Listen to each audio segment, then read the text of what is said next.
Tardes. Hoy tenemos una sesión de oleaje en la tarde, después de cierre de mercado. Espero que estén muy bien.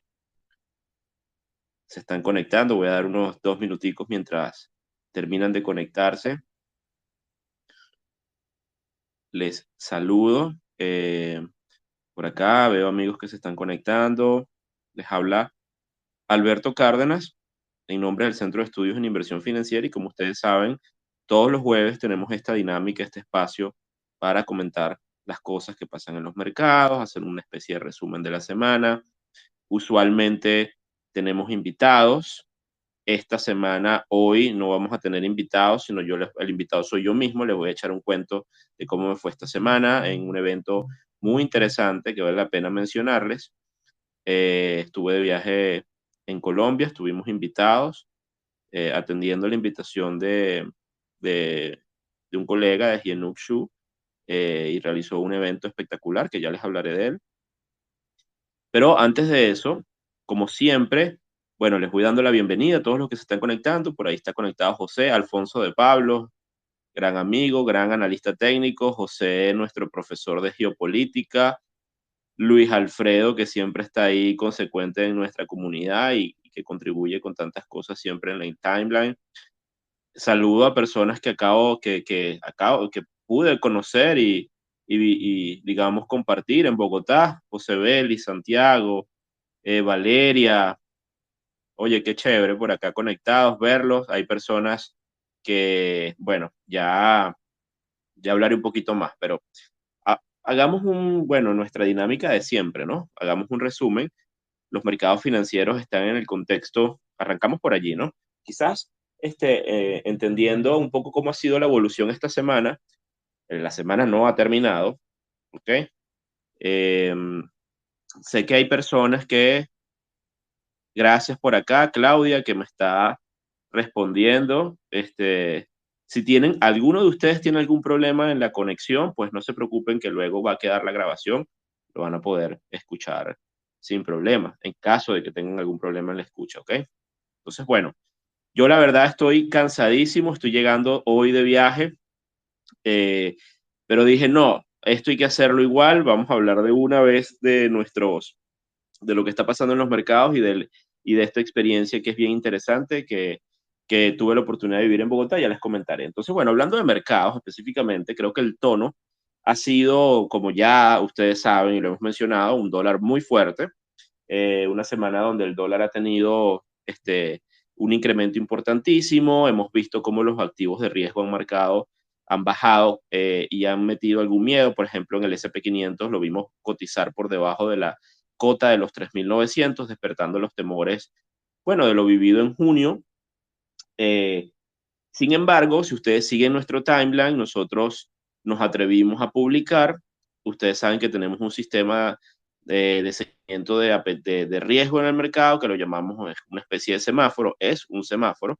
Y bueno, cuando ese semáforo está en rojo es porque consideramos que las variables, tanto técnicas como fundamentales, nos dicen que no es favorable la posición alcista o larga, o tener mercado o comprar mercado, naturalmente. Mientras que cuando ese semáforo cambia de esa postura y está en amarillo, por ejemplo, pues nos habla de que los mercados pueden representar una oportunidad, pero con prudencia. Y cuando está en verde, pues es dale que no viene carro. Pero si ustedes nos siguen, la semana pasada nuestro semáforo, que estaba en rojo, después de tocar la media móvil de 200 periodos y el VIX hacer una corrida espectacular de 10 semanas consecutivas de velas rojas, estábamos viendo un tanto una sobreventa importante en términos de volatilidad, en la compresión de la volatilidad, y estábamos viendo la posibilidad real de un rebote en los mercados. En efecto, eso nos llevó a colocar nuestro semáforo a amarillo desde más o menos los 3.905, 8, desde que publicamos esto. Estuvimos, bueno, un poco testeando esa zona. El dólar fuerte ha sido muy fuerte, especialmente el dólar contra el yuan chino. Siempre lo mencionamos. Los chinos vienen devaluando sistemáticamente, algo que nos esperábamos que ocurriera. Esto es un peso para el rally, para los activos, para tener una posición alcista, y lo seguirán haciendo. Por eso creemos que La postura bajista de mediano y largo plazo, la estructura del bear market no ha cambiado, en nuestra opinión, pero sí creemos que pudiéramos tener rebotes como en efecto pareciera que estamos teniéndolos ahora. Semana a semana vemos el sector, por ejemplo, de healthcare subiendo 3%, que es el que más sube. Recordemos que salud, healthcare es un sector defensivo y eso nos habla pues que los capitales están buscando de alguna manera, sí están rotando, hay algo de compra, pero están posicionándose en activos refugio. Utilities es el segundo sector que también es defensivo, compañías de servicios eléctricos, servicios básicos, es decir, que tengan una demanda inelástica, vienen a responder como sectores típicamente defensivos. También Utilities se aprecia 2.72%, sector financiero 2%, consumo cíclico 1.82%, real estate 1.79%, consumo defensivo 0.49%, materiales básicos 0.35% y de ahí tenemos los sectores que siguen estando en negativo esta semana, como el sector industrial ligeramente con 0.13%, el sector de servicio de comunicaciones con menos 0.5%, tecnología con menos 1%, y lo que más cae esta semana es energía. Ya hablaremos, ya le preguntaré a José Charhop, que es experto, nuestro profesor experto en geopolítica, cuáles son los últimos acontecimientos, pero lo que hemos visto, al menos desde la dinámica del precio, es una caída importante en los precios del petróleo. También hemos visto una corrección en los precios del gas natural, especialmente del gas natural que cotiza en Chicago. Y bueno, esto lo estamos, la fortaleza del dólar ha pegado y está pues el sector reflejándolo, ¿no? De aquí en adelante, ¿a dónde vamos? Realmente el petróleo rompió sus líneas de tendencia y lo que podemos ver es caídas de aquí a final de año. Yo, como ustedes saben, no estoy tan seguro de ello. No estoy tan seguro de ello por la estacionalidad y por los eventos que seguimos estudiando y especialmente por el tema del invierno. En el plano cripto, pues hemos hablado, nuestro último space fue con José Manuel da Silva, que lo saludo, lo veo conectado acá. Oye, más de 7.000 reproducciones de ese space. Un batazo, José Manuel, hablando sobre el merge o la fusión en que se está llevando a cabo en el ecosistema de Ethereum. Y esto también es noticia para los que siguen los criptoactivos. Esto es un tema muy interesante, a veces puede ser complejo, pero que vale la pena estudiar y entender. Por cierto que tuve la oportunidad en Bogotá de reunirme con mi amiga Ángela Ocando. Ella es la directora de blockchain de Platzi. Platzi es esta empresa, esta startup importantísima latinoamericana que da educación en línea y que está enfocada en el tema de tecnología, entre otras áreas. Y conversando con Ángela, ella me decía y me comentaba que va a ocurrir un evento en Colombia, en Bogotá, importantísimo para la comunidad de desarrolladores de Ethereum, esto para los que les interese ese tema, en el mes de octubre. De hecho, Vitalik Buterin va hasta allá, va a estar en Bogotá. Entonces, bueno, José Manuel, a lo mejor te interesaría ir.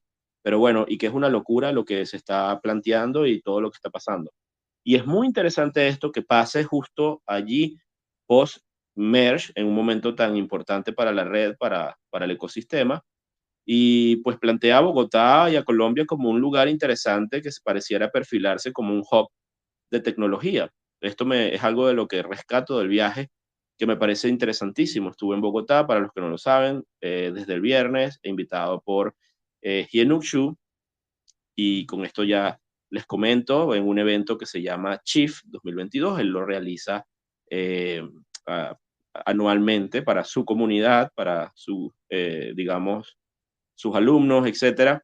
Y en esta oportunidad invitó a varios speakers que tuve la oportunidad también de compartir con ellos, que me parecieron también extraordinarios, muy buenos.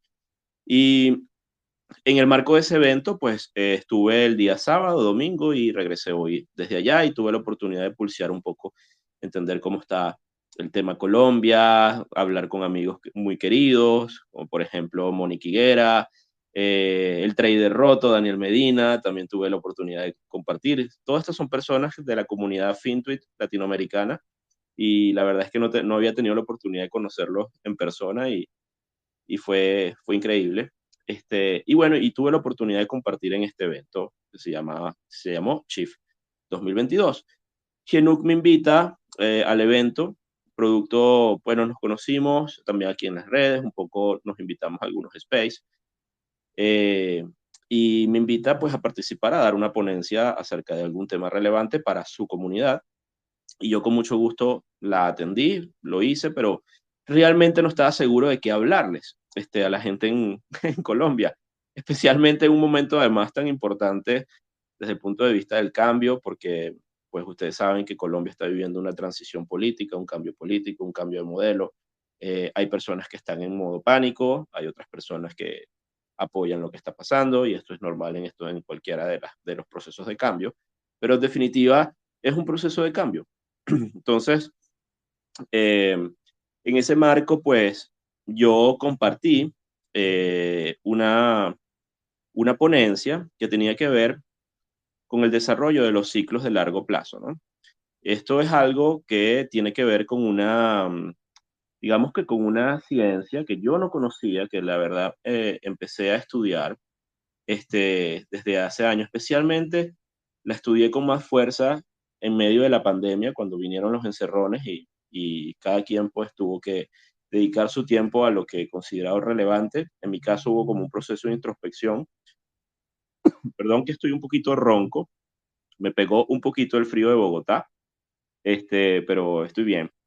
Y bueno, se escucha un poquito ronco mi voz, pero estamos bien. No es COVID, ¿ok? Ya me hice las pruebas, así que todo bien, todo ok. Bueno, entonces yo decidí hablarles de los ciclos de largo plazo.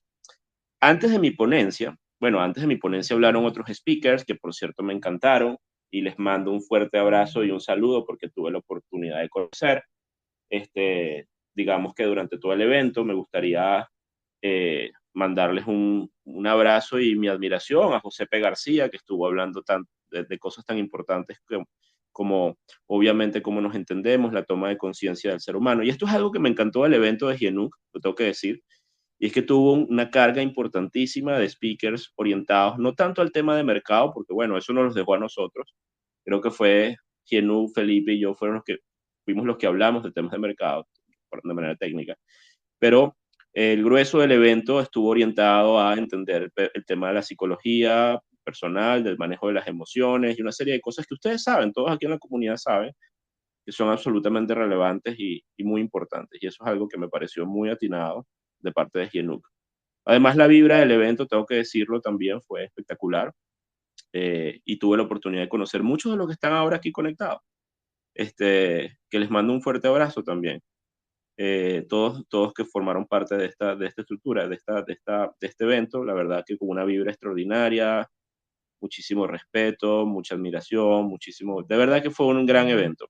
Y yo estoy agradecido, y por eso lo digo públicamente, agradecido con Gianú, con los invitados, con los que invitaron y organizaron esto, por haberme hecho partícipe, además de una comunidad en la que no pertenezco, pero que creo que siempre se puede, como tenemos aquí digamos, hacemos estos espacios, siempre estamos abiertos y somos creyentes en la inteligencia colectiva, y la idea es sumar, y sumar siempre en este camino que estamos los latinoamericanos por entender lo que pasa en el mundo y tomar mejores decisiones.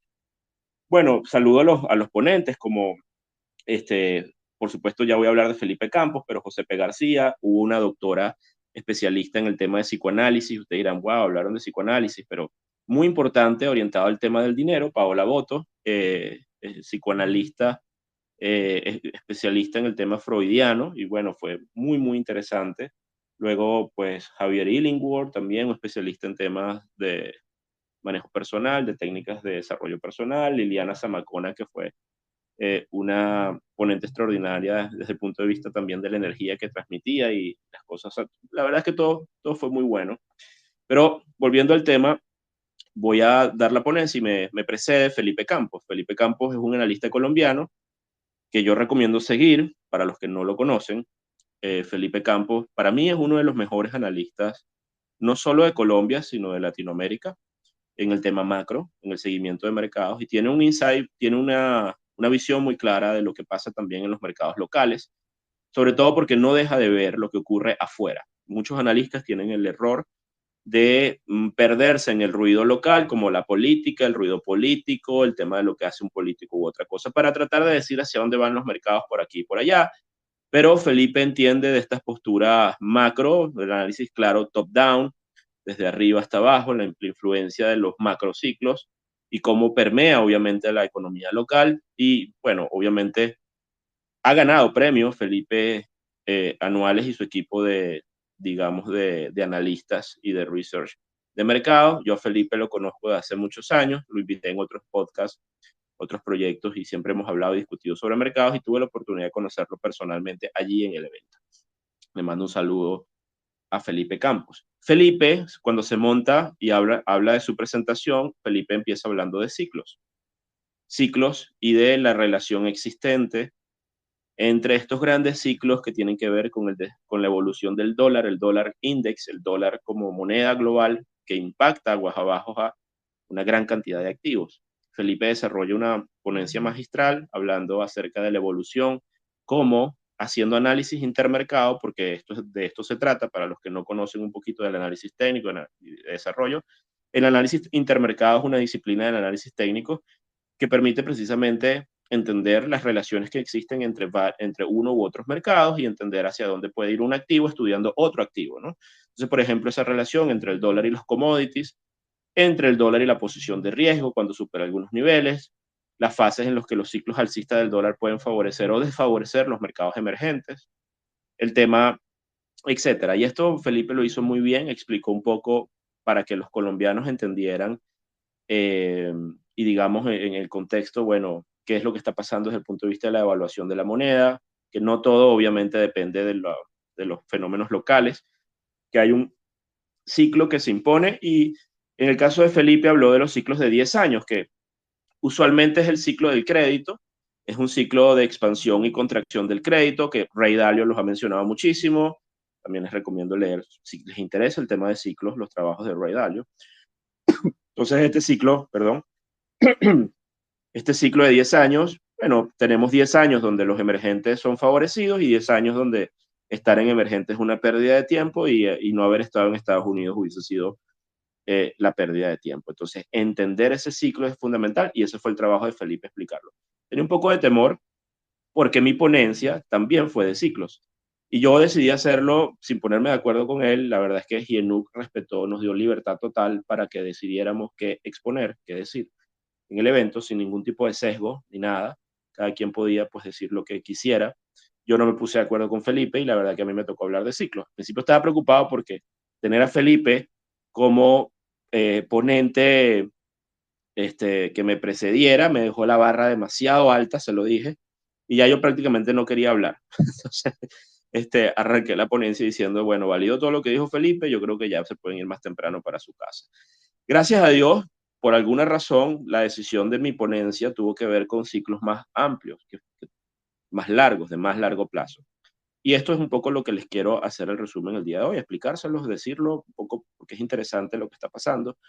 Y obedece a una disciplina, a una ciencia que descubrí en pandemia, que ya yo la venía estudiando, pero no sabía cómo se llamaba, que tiene que ver con los trabajos que han realizado desde hace mucho tiempo Kondratiev. ¿Se acuerdan la onda de Kondratiev de 70 años? Este economista ruso que logró entender cómo misteriosamente las economías en los ciclos largos tienden a tener un desarrollo, digamos, de décadas en una dirección y después vienen procesos de ajuste.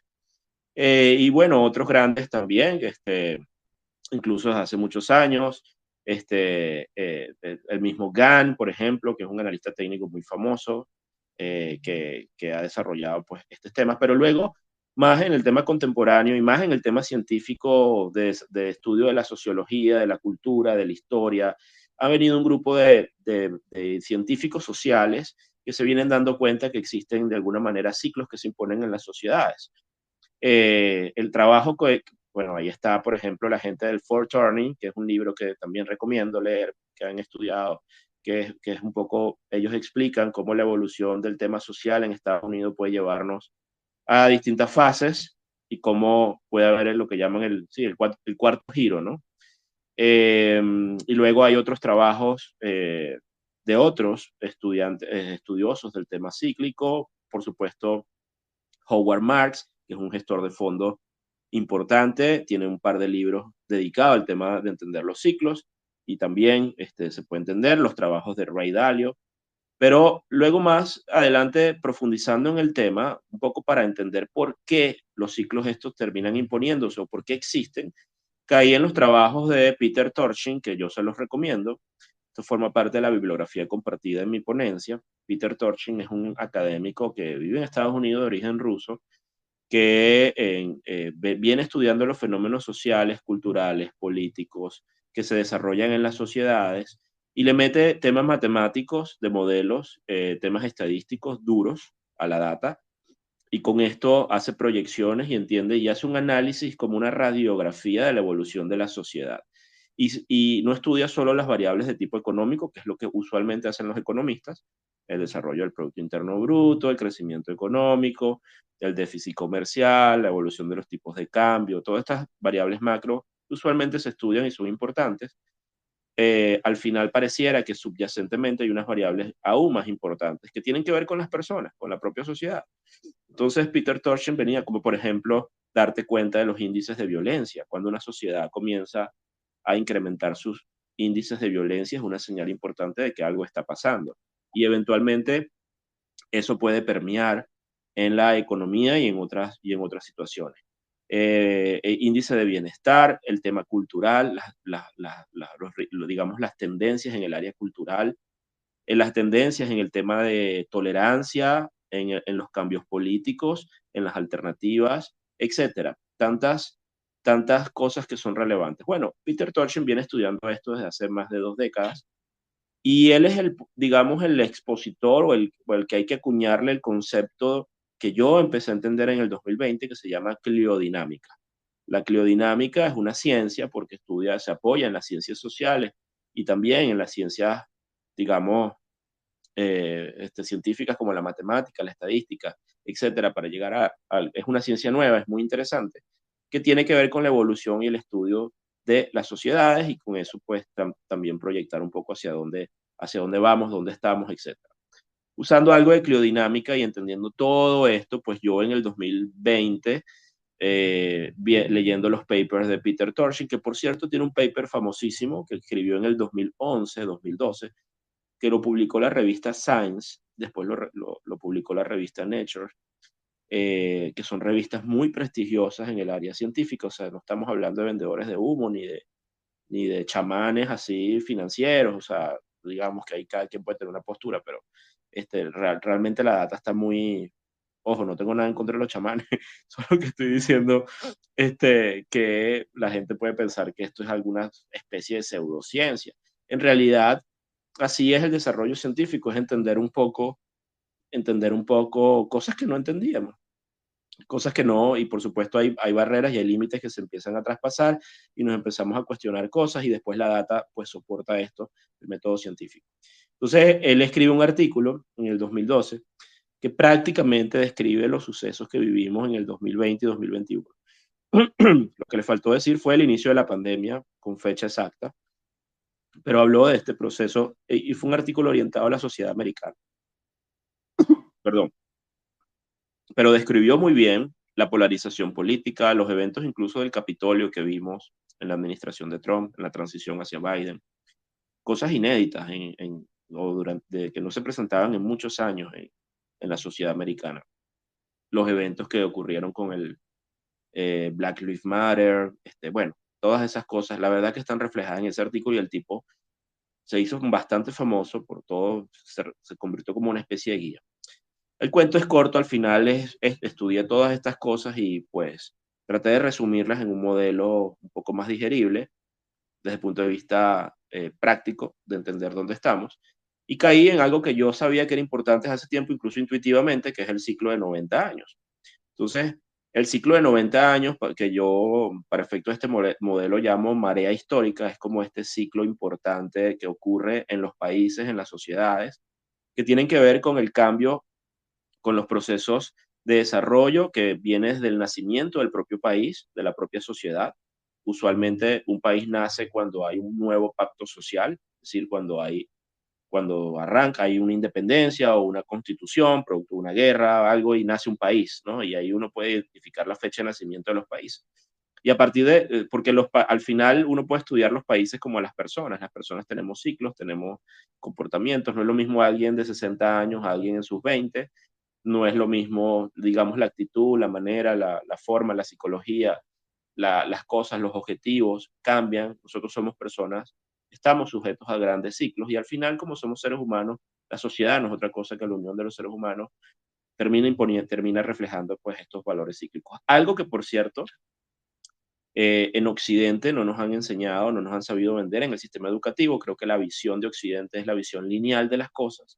En las escuelas nos han enseñado a ver las cosas en un tiempo lineal, en líneas ascendentes, que es bueno, siempre hay una evolución, crecimiento y la idea siempre es estar mejor y el tiempo avanza así. Pero la verdad es que hay una forma de ver las cosas que es mucho más natural y que viene siendo, digamos, que obliga Asia, por ejemplo, que es la visión cíclica del mundo.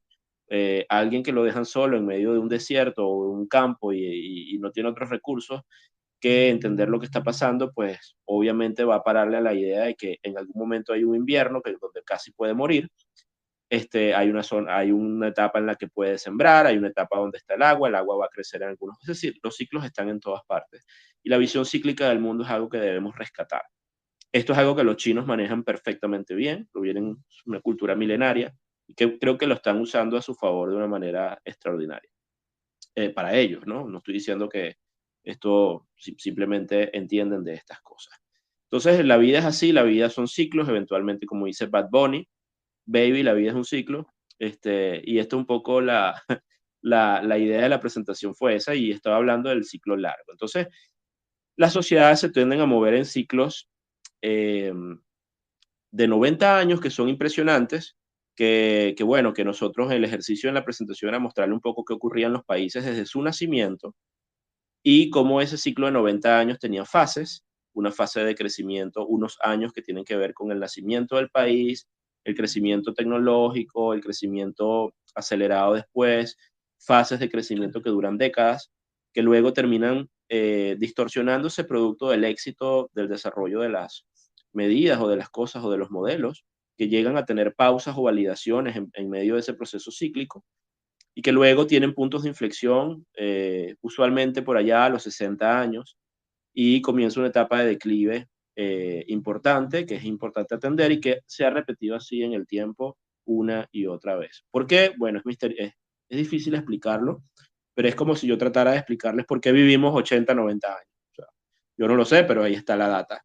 Esa es nuestra estadística, no somos seres infinitos, estamos acá, atendemos un ciclo. ¿Por qué no fueron 250 años? Bueno, no lo sé, pero fue así. O sea, así estaba construido. Entonces, por un tema de observación, está este ciclo que le llamamos marea histórica, y luego hay un ciclo más corto que se llama pulso social, producto que tiene que ver ya con el tema, digamos, del impacto humano, que son dos ciclos de 45 años, que tienen una estructura de ascenso y descenso. Aquí, lástima, no podemos tener gráficos, pero esto ya la comunidad lo ha visto, nuestros alumnos en SAFE saben de lo que les estoy hablando. Y yo también en mi timeline lo he pegado muchas veces, pero hay muchas personas que no entienden lo que yo a veces coloco en mi timeline personal acerca de los ciclos, pero bueno, yo después les comparto el tweet donde explico la teoría. Estos dos ciclos de 45 años tienen que ver con el crecimiento, con el desarrollo de una persona, un primer pico de intensidad en el año 15. Las tasas de crecimiento del ser humano desde que nace son extraordinariamente aceleradas, crecimiento de los huesos, digamos, la piel, el cerebro, el ser humano se está desarrollando. Por supuesto que todo lo que ocurre desde el año cero este, al año 15, pues es un proceso muy, muy intenso desde el punto de vista de energía, desde el punto de vista mental, desde el punto de vista psicológico, desde el punto de vista biológico. Y eso parece tener un pico a los 15 años más o menos, que es cuando tenemos la capacidad de reproducirnos. Y los ritmos de crecimiento cambian. O sea, esas velocidades y esas intensidades cambian y y es un poco el ciclo del que le estoy hablando. Y no es que empiece una etapa de declive, pero sí es una etapa de velocidades distintas que tiene un punto de inflexión específicamente a los 40, 45 años. Y fíjense qué interesante porque la primera crisis importante de un ser humano ocurre en la adolescencia, por allá entre los 15 años, y es enfrentarse al cambio dramático que supone esos cambios en la dinámica de aceleración, reconocerse como un ser humano completo, capaz de reproducirse, pero que ahora va a enfrentar el mundo de otra manera, con unos recursos y unas y algo internamente es diferente.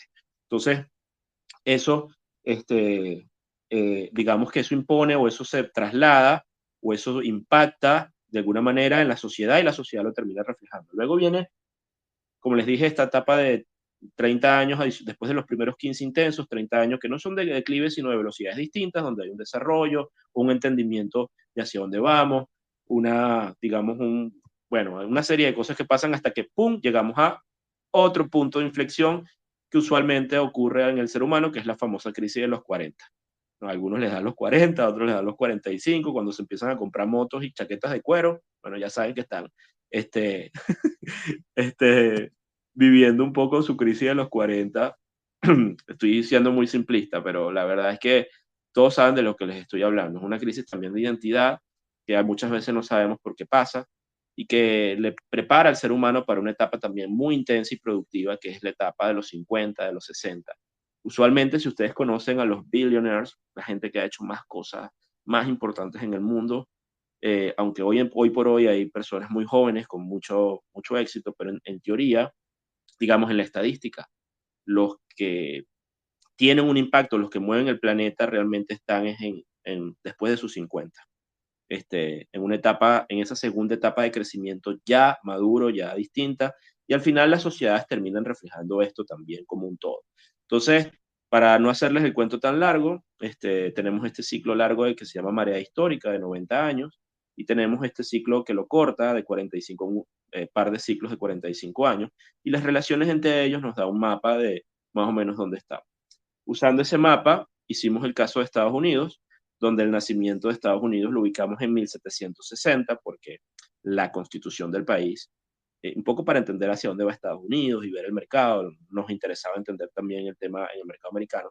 La constitución del país se hizo en 1776. 15 años atrás, 1761, más o menos, ploteamos lo que es el ciclo de 90 años y empezamos a dibujarlo en el tiempo. Y bueno, nos damos cuenta que realmente hay unas evoluciones interesantes en esos ciclos de 90 años donde hay etapas,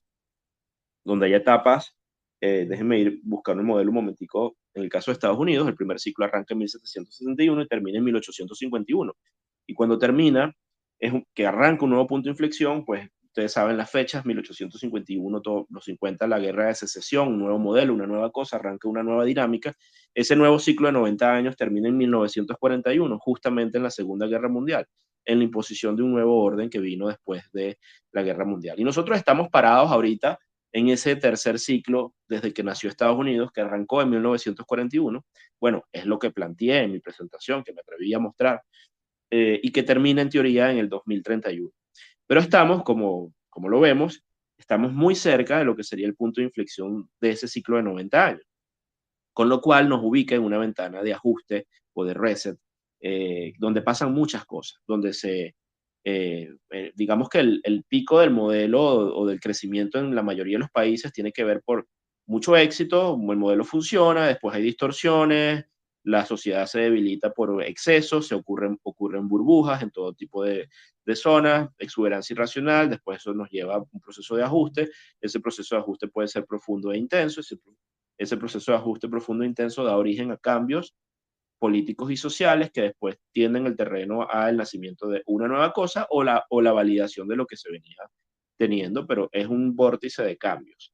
Entonces, en ese vórtice de cambios pareciera que estamos en Estados Unidos y casualmente cuando uno evalúa el ciclo también de Alemania y evalúa de las potencias, Japón, y evalúa este, el ciclo de Rusia, nos damos cuenta que hay una convergencia muy interesante, entendiendo que estos países tienen fechas de origen y de nacimiento distintas. Es decir, el nacimiento de Rusia está por allá en los 860, un país mucho más antiguo. Estados Unidos es un país muy joven.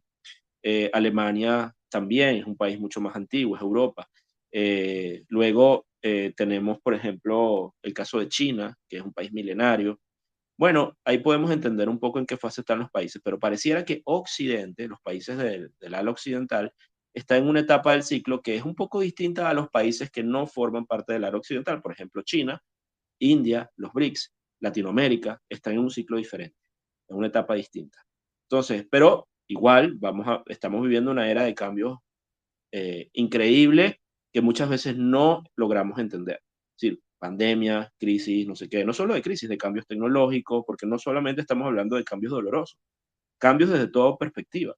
Y, y la razón, un poco lo que quería compartir en esta presentación era entender que estamos en un punto o en la ventana de inflexión de ciclos largos, especialmente en Occidente, donde vamos a seguir viendo probablemente ajustes muy, muy importantes y vamos a darle vida, preparando el terreno a lo que será un mundo post-2030, que no sabemos cómo va a ser, pero que eventualmente va a ser un cambio radical, digamos, importante, porque es un punto de inflexión, estamos en la ventana de 7 años, desde el 42, el orden de la guerra mundial, el orden de la Segunda Guerra Mundial, que se está tambaleando y que eventualmente va a ser discutido, va a ser validado o no validado y va a dar origen a otras cosas. Habrán ganadores, si vemos la tesis de Rey Dalio, por ejemplo, Rey Dalio apunta a la idea de que en este proceso de cambio China va a llevarse la batuta. Eh, y esto desde la perspectiva de este ciclo de 90 años, pues China pareciera que sí pudiera ser así. ¿Nos va a gustar esa realidad? Pues no lo sabemos, no, obviamente es discutible, pero sí hay que entenderla, sí hay que saber dónde estamos parados y saber por qué los cambios son tan abruptos y por qué van a continuar, porque probablemente van a continuar el resto del año 2022 y el año 2023. Específicamente en Estados Unidos, la ventana de riesgo sistémica en el modelo este que yo les expliqué termina en julio del 2023, o sea, de aquí al primer semestre del 2023 deberíamos ver cosas muy importantes en Estados Unidos y después queda una ventana de 7 años hasta el 2030, que es previo al nuevo ciclo, donde va a haber mucha volatilidad, se va a cuestionar muchas cosas y usualmente en estas ventanas tienden a ocurrir enfrentamientos también importantes que nos dan origen a nuevos pactos que sustentarían el inicio del ciclo mayor que viene después, o simplemente hay ganadores o perdedores. Entonces, bueno, en ese sentido lo hice, lo expliqué, la verdad es que no quise hablar de Colombia en la presentación, porque digamos que Latinoamérica en líneas generales vive un ciclo distinto, distinto a lo que está viviendo las economías occidentales. Esto que estamos viendo en los países latinoamericanos como Chile, Colombia, estamos viendo en Brasil, hemos visto en Venezuela, vemos en México, etcétera. Desde la perspectiva de la criodinámica de los ciclos, son los resultados de un ciclo que arrancó mucho antes de, digamos, de los mandatarios que tenemos ahorita, que podemos pensar que son ellos los que están trayendo el cambio radical. La verdad es que ellos son una consecuencia de un ciclo que arrancó y de una serie de cosas que se hicieron en unos momentos en los que, bueno, ahora esto es lo que tenemos, esto es lo que hay y hay que entenderlo.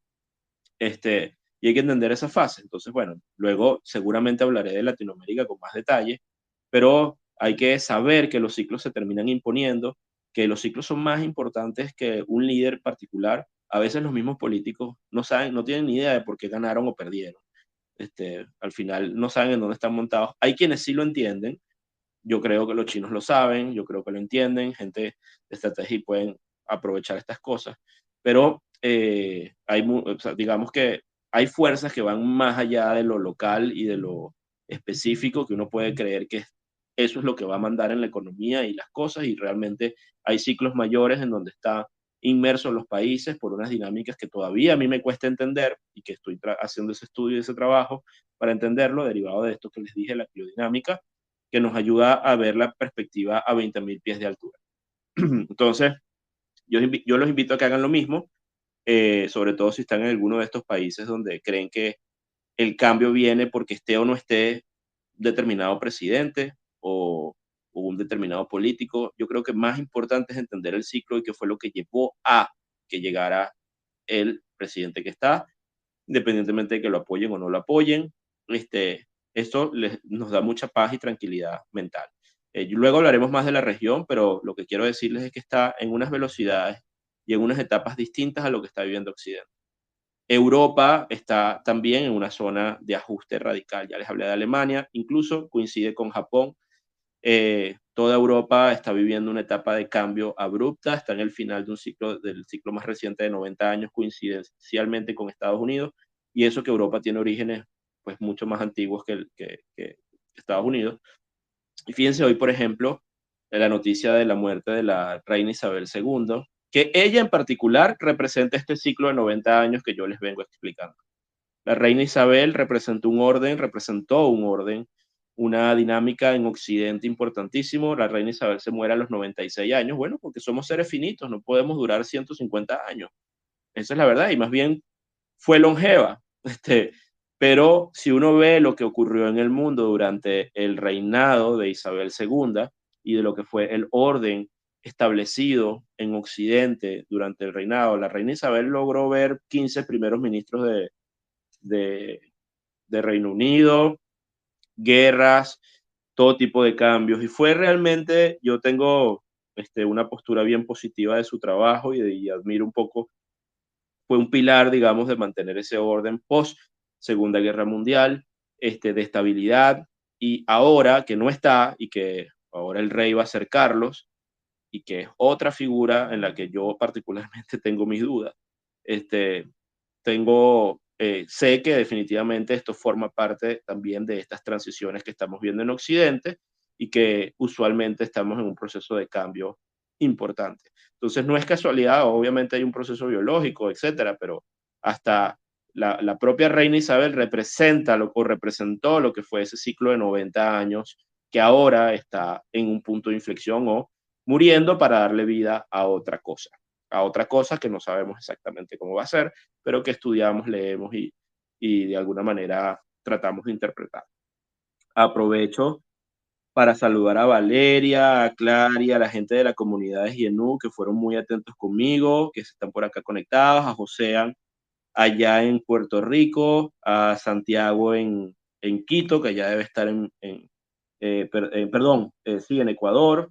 Eh, bueno, conocí mucha gente de Ecuador, de Perú, de, digamos, de República Dominicana, por supuesto de Colombia, un grupo de venezolanos espectacular también.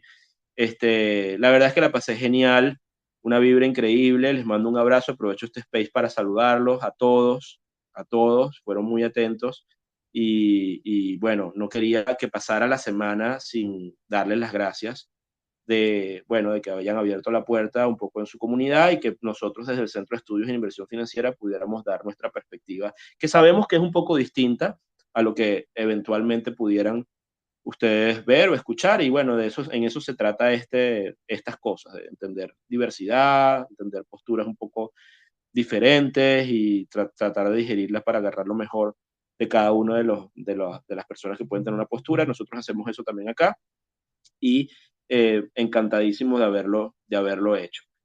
Alfonso de Pablo, Alfonso, te tengo que invitar a un space. Alfonso es un amigo, gran analista técnico y te voy a comprometer de una vez para que hablemos de análisis técnico algún día de esto. Ya después te escribo y cuadramos. Bueno, entonces, en definitiva, creo que no perdamos la conciencia de la idea de que se están produciendo procesos de cambio que tienen una razón, y esa razón a veces tiene que ver con el propio desarrollo de la dinámica de los ciclos de los países. Por supuesto que lo que pase con Estados Unidos nos va a afectar, lo que pase con Alemania nos va a afectar, lo que pase con Japón nos va a afectar, son las economías más importantes del planeta, lo que pase con Rusia nos va a afectar. El caso de Rusia es icónico porque la ventana de riesgo sistémico en Rusia, haciendo esto, eh, desde el 2020 nos daba que era comenzar en el 2022. Rusia acaba de comenzar su ventana de riesgo sistémico más fuerte y ya la arrancó en el 2022 con todo lo que está pasando y lo que le está pasando al país, obviamente producto de unas decisiones que tomó Putin, pero que los va a llevar no sabemos a qué ni a dónde, pero están en una etapa de riesgo sistémico importante que va a afectar pues otros países. En el caso de China, no está ahora en una ventana de riesgo sistémico mayor, sino en una de riesgo sistémico menor. Es una validación de un modelo que viene desde los 80 y que viene específicamente, y que digamos que quien agarró el momentum fue Xi Jinping, que es el presidente de China, y esa ventana de ruido, de riesgo, no es tan importante como la que vive Occidente, pero sí es importante y dura hasta el 2024. Pero es interesante porque post esa ventana en los modelos, y le pasó a Estados Unidos, esa ventana en el último ciclo en Estados Unidos ocurrió entre el 73 y el 78.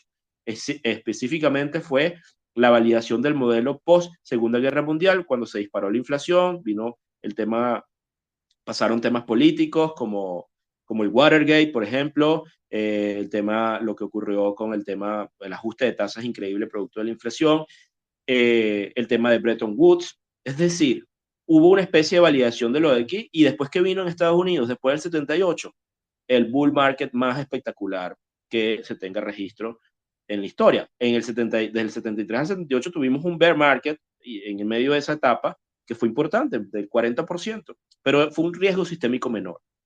Luego se validó, pasamos esa etapa y Estados Unidos creció de una manera increíble, los famosos 80, los 90, y llegamos a la etapa de exuberancia irracional en el 2000, que está específicamente entre el 2000 y 2016, y ahí vimos toda clase de burbujas, burbuja.com, la burbuja de los commodities en el 2007, la burbuja de los bienes raíces en el 2008, y burbujas a nivel político incluso, lo que pasó con la administración de Trump y todo lo que empezó a ocurrir, y eso después nos ubica en la ventana de riesgo sistémico mayor, que son los ajustes que estamos viendo ahora, que vino con Biden. Biden fue como el presidente mandado a calarse o a, nosotros en Venezuela dice a mamarse, y yo creo que no lo va a sobrevivir, este, el riesgo sistémico mayor que está viviendo Estados Unidos, que arranca, por cierto, no arrancó este año ni el año pasado, arrancó en el 2017. Y también así pasó el riesgo sistémico mayor en Estados Unidos. Esa ventana, la anterior, fue del 1926 a 1933, como el julio del 33. En el riesgo sistémico pasado mayor, esta ventana de 90 años, del 26 al 29 todo el mundo pensaba que Estados Unidos no iba a dejar de crecer, eran famosos los salvajes 20. Los mercados lo que hacían era crecer, pero estábamos en medio de una exuberancia irracional, perdón, y bueno, ya ustedes saben lo que pasó a partir de octubre del 29, la caída en el mercado, la Gran Depresión, etcétera, que hizo piso en los mercados en 1932, que provocaron cambios también en Europa, el ascenso de Hitler, y sirvió el terreno para lo que sería el inicio de la Segunda Guerra Mundial. Porque sin tener el evento de la Gran Depresión, en mi opinión, no hubiesen ocurrido los eventos que luego le dieron vida al tema de la Segunda Guerra Mundial.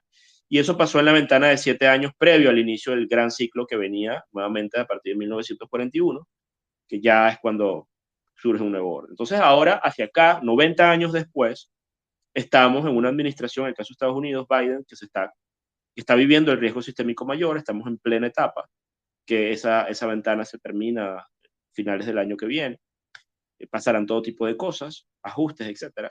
Y luego viene una etapa de transición, de ajustes, donde pueden haber guerras, cosas, no lo sé, por la cliodinámica, que le va a dar vida al nuevo pacto social, a los nuevos cambios que le dan origen al nuevo ciclo a partir del 2030. Como les dije, coincidencialmente Alemania está en un ciclo muy parecido, viviendo algo muy similar a Estados Unidos. Su ventana de riesgo sistémico arrancó en el 2021. Es decir, Estados Unidos le falta un año para salir la ventana de riesgo sistémico mayor, pero a Alemania le faltan 6 años. O sea, ahora es que le queda a Alemania desde el punto del ciclo todavía ajuste. Y eso es Occidente y bueno, lo vemos de esa manera. Bueno, entonces, claro, le estoy tratando de hacer como una especie de resumen frente a esto. Nosotros lo que debemos hacer es ver la perspectiva a largo plazo. Yo los invito para que no se confundan. Simplemente agarren 90 años y agarren el origen de cualquier país, de cualquiera que a ustedes les interese, del nacimiento, ya saben, la constitución, eh, este, digamos, el nacimiento del país. Resten 15 años hacia atrás y marquen ese como el nacimiento del país, porque cuando llegamos a la constitución es porque hubo un accionar, el país ya estaba, ya había, digamos, cosas para que eventualmente hubiese un nuevo pacto. Entonces, 15 años hacia atrás y empiecen a plotear los 90 años y dense cuenta qué pasa en el pico de los 60 y qué pasa en el pico de los 90 años después. Y vienen los nuevos ciclos. Es la parte más sencilla para que ustedes vean un poco cómo ese ciclo de 90 años importa. Tiene que ver con el ciclo de las sociedades, de las generaciones. Y hoy la reina Isabel nos los demuestra, o sea, nos muestra así, bueno, acaba de morir literalmente el ciclo de 90 años de Occidente, que en mi opinión está representado icónicamente en este reinado de Isabel II. Y vamos a enfrentar otras cosas distintas, otro ciclo de 90 años que va a ser diferente. Y nos preparamos para ello y abrimos los ojos y aquí pues siempre tenemos el debate para esto. Entonces, señores, yo no les voy a quitar más tiempo, simplemente quería hacer una especie de resumen y comentarles esto. Saludo a mis amigos en Bogotá, gracias por ser tan receptivos. Me encantó Bogotá, por cierto, tenía tiempo que no iba y tuve la oportunidad de disfrutarla más. Seguramente haremos más cosas. Pendientes en octubre los que siguen criptoactivos, porque como les dije, mi amiga Ángel Ocando me comentó que va a estar brutal lo que va a ocurrir en el mes de octubre para la gente que sigue, sobre todo el desarrollo del tema DeFi y ecosistema Ethereum, va Vitalik, no se olviden de ello. Por cierto, los mercados, para volver al tema, estamos en semáforo amarillo desde Safe. Nosotros creemos que los mercados tienen potencial de todavía continuar rebotando un poco en un contexto de mercados bajistas. Creo que los activos de riesgo, fíjense, hoy el S&P cerró arriba de los 4.000 puntos después de haber estado testeando debajo de los 3.900. Usamos el S&P como referencia. Y yo creo que la gasolina del rebote viene derivado de los ajustes en los índices de inflación que vamos a conocer pronto, la semana que viene, con respecto a los índices que vimos en agosto.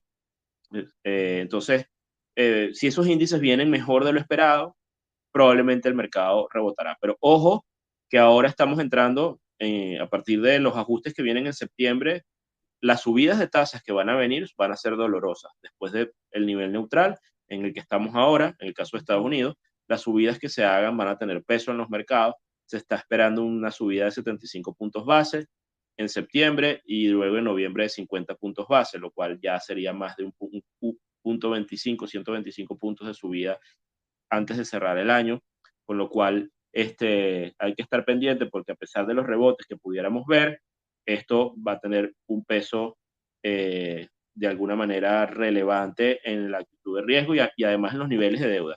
Hay un tema que para mí el mayor riesgo del mercado es Europa. Europa no sabe qué hacer, es decir, no haya cómo subir tasas, no haya cómo elevar los inventarios de crudo. Por cierto, no me quiero ir antes de darle la palabra a José Chalhó para que nos haga un resumen. José, si estás dispuesto, si quieres, a nivel geopolítico, porque yo tengo la idea y el precio del petróleo ha venido cayendo muchísimo, pero creo que está guardando unos soportes y yo tengo la idea de que es una limpieza previo a una movida importante antes de fin de año. Pero bueno, yo no sé si tú tienes algo, José, que quieras compartir. Déjame invitarte a hablar, sobre todo en el desarrollo. Tuvimos la reunión de la OPEP hace 2 días y la OPEP decidió recortar producción, simbólicamente, 100.000 barriles, pero decidió hacer eso. No hemos tenido el deal de Irán, cosa que tú has dicho claramente. Eh, Tú has dicho que que el deal de Irán no se iba a realizar, que eso iba a ser seguir pues en pura retórica y política y no ha pasado, etcétera. ¿Qué estás viendo, José, a nivel geopolítico? Y es la palabra. Gracias, Alberto, gracias. Bueno, y bienvenido de nuevo a Venezuela. Sí, bueno, buenas tardes a todos. Sí, bueno, lo que hemos ya conversado, lo que hemos venido conversando tanto aquí como con nuestro grupo, hay una cosa que está todavía bastante preocupante y es el tema pues nada, lo de la confrontación por el gas en Europa, ¿no? Nadie sabe hasta cuándo Rusia va a mantener, pues nada, los grifos cerrados del icónico gasoducto del Nord Stream 1. Ya Putin y pues el Kremlin han dicho veladamente que no reanudan suministros si no se le levantan las sanciones y si no se le devuelve las famosas turbinas que estaban esperando por parte de Siemens.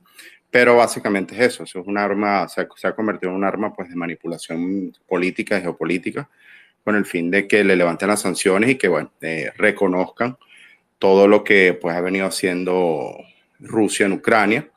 Eso es un punto bien importante, a pesar de que toda esta situación de, digamos, control o utilización del gas a través de las tuberías que pues, transitan pues a través de toda Europa, que esas vienen desde de la época exsoviética, todas ellas controladas tanto por Gazprom como por la empresa Transneft. Eh, la verdad es que Europa ya ha venido tomando acciones bien importantes, pendientes de mañana. Ayer la primera ministra, la recién electa primera ministra del Reino Unido anunció un paquete de medidas importantes en materia pues, para tratar de paliar la crisis energética en el Reino Unido. Ya también la Unión Europea ha venido anunciando otro paquete de medidas importantes, que bueno, y además que han venido tratando de aumentar sus reservas, sus inventarios, según las últimas estadísticas, ya han sobrepasado el 80% de todos sus inventarios para pues, hacer frente a esta situación de control, pues, de manipulación que ha venido haciendo Rusia, porque como yo lo veo, es una manipulación velada de los suministros de gas. Ahora no se sabe hasta qué punto Rusia, si bien es cierto que Rusia ha mantenido el monopolio del suministro de gas históricamente a Europa, por lo menos a la Europa central, oriental, eh, por más de un 50-60%, considerando todos los países, digamos, más cercanos a Rusia, ¿no? No tanto así como casos como España, como Italia, que ya, pues, ya han tomado medidas y pues, también por la distancia más, digamos, más lejana de Rusia y pues, ya han venido también tratando de adecuarse y tratar de desvincularse un poco de la dependencia del gas ruso, ¿no?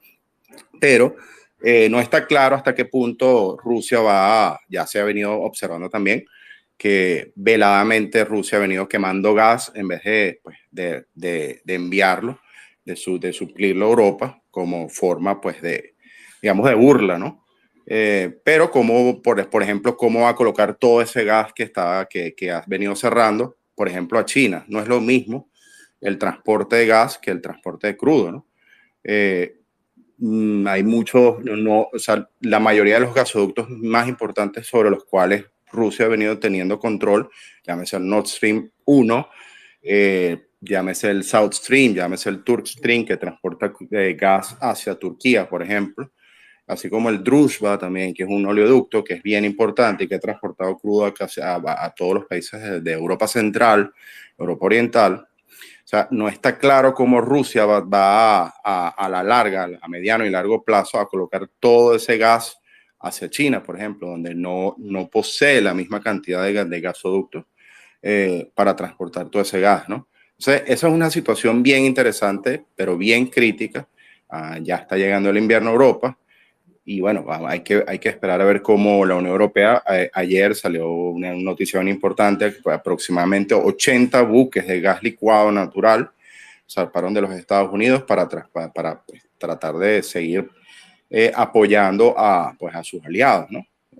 Entonces, esa es una situación bien importante y con profundas implicaciones geopolíticas que para mí es lo más importante en estos días y que, bueno, va a seguir, ¿no? Porque Rusia desde hace mucho tiempo ha venido utilizando el gas, incluso del 2014, incluso mucho más allá, en tantas, digamos, disputas con países como Ucrania, como Bielorrusia, como Moldavia, a los cuales siempre les ha cortado por cierta cantidad de tiempo el suministro o el transporte de crudo que pasa por esos países por concepto de deudas, pero a la final es la utilización del gas como objetivos políticos. Entonces es una situación, es un tema bien complicado, bien complejo, que hay que ver a dónde para. Es una forma de presión también por parte de Moscú contra la Unión Europea y contra los Estados Unidos para, pues nada, que le levanten las sanciones y tratar de obligar a una especie de Y negociación, ¿no? sí, y en el marco, un poco viendo un poco el marco de los ciclos también, y discúlpeme que sea tan repetitivo con este No te tema, preocupes. que a mí me fascina, pero, por ejemplo, todos los esfuerzos que se están haciendo para que los pagos se hagan en yuanes, crear un sistema financiero alternativo al dólar, en medio de estos chantajes y de lo que está pasando con el tema de la energía, que se hagan las transacciones financieras de commodities importantes como gas, petróleo, etcétera, no solo en rublos, sino en yuanes, sirviendo China como una plataforma de intercambio y tratando de posicionarla como un hub, y en el mediano y largo plazo hacer del yuan un activo de reserva. Creo que en el fondo es como digamos que esto es siempre lo hemos dicho, como una guerra económica real, donde estos elementos que parecen aislados juegan todos a favor de que en definitiva pareciera que haya una, un impacto hacia el arma más importante de los Estados Unidos, que es el dólar. Esto no es de la noche a la mañana, pero sí que probablemente, eh, eh, si tienen éxito, pues puede haber en el tiempo una desdolarización, un proceso de cambio en las tendencias del dólar, que no va a ser ahorita, y ustedes lo saben, siempre lo hemos hablado. Ahorita el dólar es refugio, el Sí. dólar recibe plata, el dólar... y ese refugio, por las razones, digamos que el mundo se refugia en el dólar, hace el dólar tan pesado que por cómo vamos, nos va a generar una crisis de deuda soberana en varios países que están endeudados en dólares, hace la deuda muy pesada y eventualmente esos temas pueden hacer que haya después, posteriormente a ello, un proceso de desdolarización. Y cuando Sí, haya esa desdolarización, un cambio de tendencia en el dólar, pues pudiéramos ver un cambio también en las tendencias desde el punto de vista de los commodities y otra serie de cosas. Ya me estoy metiendo en el terreno de la presentación de Felipe Campos, pero va muy alineado ese tema. Cuando tengamos un dólar débil, las materias primas, pues gasolina para las materias primas y los mercados emergentes. Un dólar fuerte todavía genera, hace que Estados Unidos le vaya mejor en términos de, hablando de mercados, ¿no? En términos de mercado que emergentes que también están golpeados. sí, Sí, discúlpame que lo interesante también, Alberto, es que y hay que meterle la lupa, también una de las medidas que propuso la Unión Europea, claro, aparte de la medida de, de tratar de ponerle un cap, un tope a los precios del crudo ruso, ahora también salió que mucha gente no entiende cómo va a ser, cómo se va a proceder con esa medida. Mucha gente piensa que es una locura, mucha gente piensa que no es viable, pero buscando la forma de tratar de reducir los ingresos pues, que obtiene el Kremlin en Rusia por concepto de exportación petrolera. La otra medida que surgió fue igualmente proceder con esta medida contra el gas ruso. Ahora hay que ver cómo a partir de diciembre, enero, que va a entrar en full efectividad todo este tema de las sanciones, ya y completamente en el efecto. invierno. El invierno, correctamente. Entonces tú tienes inventario full, ¿ok? Pero también tienes un tema con las infraestructuras de gas licuado, que todavía no todos los países. Hay países, por ejemplo, como Hungría y como Bulgaria, que retrocedieron de sus primeras decisiones y han dicho, vamos a volver a comprar gas a Rusia, o sea, están totalmente rodeados, no tienen puertos, son países. Y ahí, modo pánico, ahorita. Por eso estamos en modo pánico. Entonces, es una Sí, situación que las implicaciones geopolíticas van a ser bien interesantes por sí, cómo va a rediseñar toda la Unión Europea en general, ¿no? Por eso yo en estos sí, días correcto. coloqué un tweet y que ya en los próximos meses, años, ya para mí la Unión Europea no va a ser la misma. Los ejes, por ejemplo, los estados bálticos están tomando posiciones mucho más fuertes, obviamente desde su posición OTAN, pero obviamente por una necesidad de contrapeso y de protección, porque están totalmente cercanos a Rusia, ¿no? Y Sí, por cuestiones históricas han tenido que ser mucho más asertivos que la llamada vieja Europa en este caso, ¿no? Entonces, que han tenido sí, posiciones muy... el proyecto euro pierde viabilidad en este tema, pues. O sea, hay una posibilidad elevadísima de una fragmentación del proyecto. Así es. Y bueno, el otro tema que también ya lo mencionaste para cerrar un poco aquí es el tema de Irán. Por ahora el tema de Irán, varias veces hemos estado discutiendo, hasta bromeando un poco con esto, pero ya otra vez volvemos a retroceder con la posibilidad de algún acuerdo. Para mí esto es un chiste ya, ¿no? Pero Sí, yo pienso que va a haber alguna cuestión un poco más clara después de las elecciones del midterm. Yo pienso de acuerdo. que ellos están esperando, pues la administración está esperando a ver cómo van a salir sus resultados en las elecciones de medio término, para ver cuál es el panorama, ¿no? Y bueno, Israel sigue siendo la piedra de tranca. A mí cada vez me sigue sorprendiendo, cada declaración que sale sobre algún vocero, alguna autoridad israelí, como dictándole instrucciones a Washington de no, pues nada, de no proceder a ningún acuerdo. La última fue que, pues nada, Biden le aseguró que no va a haber ningún acuerdo con Irán, ¿no? Entonces, sigue siendo la piedra de tranca también por la misma dinámica nueva, si se quiere, que se está conformando en el Medio Oriente, ¿no? Que ese es un tema mucho más aparte, pero Israel está conformando un frente con todas las monarquías sunitas, eh, contra todo lo que tiene que ver con Irán en la región, ¿no? Entonces eso hay que prestarle mucha atención. Israel está revisando el modelo de ciclos de Israel, que por cierto Arranca no en el 47, no en el tema, arranca desde 1905. Es un estado, aunque es milenario, digamos que los nuevos pactos es temprano, y Israel está en una ventana de riesgo sistémico menor ahorita. O se va a enfrentar a perdón, va a entrar en una ventana de riesgo sistémico menor, que es la validación un poco de lo que vienen haciendo, y está, fíjate, entre el 2025 y el 2032. Yo creo que Israel no se va a quedar con los brazos cruzados, eventualmente, si llegara a haber un desarrollo más avanzado del tema iraní, de la bomba y de todos estos temas. Y lo que venga después del 2032 en Israel pareciera que pudiera ser un bull market espectacular o una fase de crecimiento acelerado si pasa relativamente bien esta ventana de estos años. Así que vienen pruebas de fuego también en ese sentido. Así es, así es.